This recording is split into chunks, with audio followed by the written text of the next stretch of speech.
உன் மேய்ப்பருக்கும் வாக்குவாதம் வேண்டாம். நாம் சகோதரர். இந்த தேசம் எல்லாம் உனக்கு முன்பாக இருக்கிறது அல்லவா? நீ என்னை விட்டு பிரிந்து போகலாம். நீ இடதுபுறம் போனால் நான் வலதுபுறம் போகிறேன், நீ வலதுபுறம் போனால் நான் இடதுபுறம் போகிறேன் என்றான். சரிங்க, இங்க ஆபிரகாமும் லோத்தை குறித்து இங்க குறிக்கப்பட்டிருக்கிறது. இப்ப இங்க ஆபிரகாமை தேவன் ஆசீர்வதிப்பதற்காக அவன் வாழ்ந்த இடத்தை விட்டு வரவழைத்தார். அதன் பிற்பாடு நடக்கிற காரியம் இங்கே ஆபிரகாமுடைய மெய்ப்பருக்கும் லோத்துடைய மெய்ப்பருக்கும் சண்டை உருவாகுது. அப்ப இந்த சண்டை நிமித்தமாக ஆபிரகாமும் லோத்தும் சண்டை போட்டுக்கல.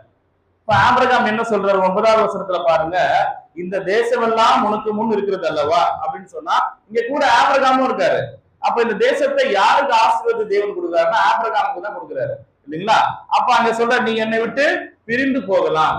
ஒருவேளை வசனத்தை கவனிக்கிறவங்கன்னா நீங்க யோசிக்கலாம், எப்படி ஆபிரகாம் ஒற்றுமைய சமாதானத்துக்கு எடுத்துக்காட்டா சொல்ல முடியும்?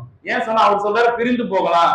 அப்ப பிரிந்து போறதை பத்தி சொல்றாரு அப்படின்னு சொன்னா இல்ல, இங்க பிரிந்து போகலாம் என்கிற அந்த வார்த்தை எதற்காக சொல்றாருன்னா அந்த சண்டையை தவிர்த்து சமாதானத்தை முன்னெடுக்கிறார். அதற்காக ஆபிரகாம் என்ன செய்யறார் சொன்னா அவர் வாழ்ந்து கொண்டிருக்கிற தேசத்தை விட்டு கொடுக்கிறார். அப்ப சமாதானம் எங்கே உருவாகுது என்று சொன்னால் அது விட்டு கொடுக்கறதுல உருவாகுது.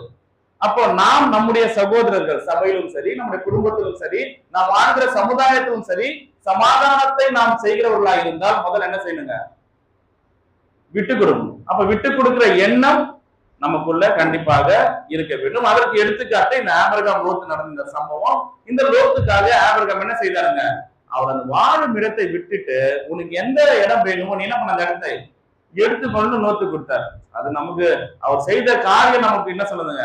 இடத்தை விட்டு கொடுக்கறத சொல்ல. இடத்தை விட்டு கொடுத்துருமா? நம்மளே வாடகை வீட்டுல இருக்கிறோம், சொந்த வீட்டுல இருந்த விட்டு கொடுத்துரும் விட மாட்டோமே, அது சொல்ல வரல. அவர் ஆபிரகாமுக்கு இருந்த கால சூழ்நிலையில அவருக்கு இருந்த இடத்தை சண்டைக்காக அவர் விட்டு கொடுத்தார். அப்ப இன்னைக்கு இடத்துக்காக தான் சண்டையே நடக்குது. குடும்பத்திலும் சரி, நாடுகளிலும் சரி, அந்த பிரச்சனை எதுக்காக நடக்குதுங்க? இடத்துக்காக தான் சண்டை. இன்னைக்கு இந்தியாவுக்கும் பக்கத்துல இருக்க நாடுக்கும் எதுக்கு சண்டைங்க? எல்லையில தான் பிரச்சனைங்க இல்லைங்களா? மற்ற நாடுகளும் அதே மாதிரி நடந்து கொண்டிருக்கிறது. இதுவும் ஒரு முக்கியமான காரியம். இங்கே ஆபிரகாம் முன்னெடுத்த காரியம் எது என்று சொன்னால் அந்த சண்டை வராமல் அவர் தவிர்ப்பதற்காக அவர் சமாதானத்தை முன்னெடுத்தாரு. அதை புரிந்து கொள்வதற்காக சொல்றாங்க. நம்முடைய வாழ்க்கையில ஒரு கிறிஸ்தவர்கள் என்ன செய்யணும் அப்படின்னு சொன்னா மத்தேயு 5ஆம் அதிகாரம் 9வது வசனத்தின்படியாக நாம் வாழ வேண்டும் என்று விரும்பினால் முதலாவதாக நம்முடைய இருதயங்களே பொறாமை குணம், விரோதங்கள், வஞ்சகம் மற்றுமாய் விட்டு கொடுத்தல் நமக்கு இதெல்லாம் வஞ்சகம் அது முதலாவது இருக்கக்கூடாது. எது இருக்க வேண்டும் என்று சொன்னால் விட்டு கொடுத்தல் முதலாவது இருந்தால் அதிலிருந்து சமாதானம் தோங்குகிறது. ஆகவே பிரியமானவர்களே, இந்த நாளிலும் கூட நாம்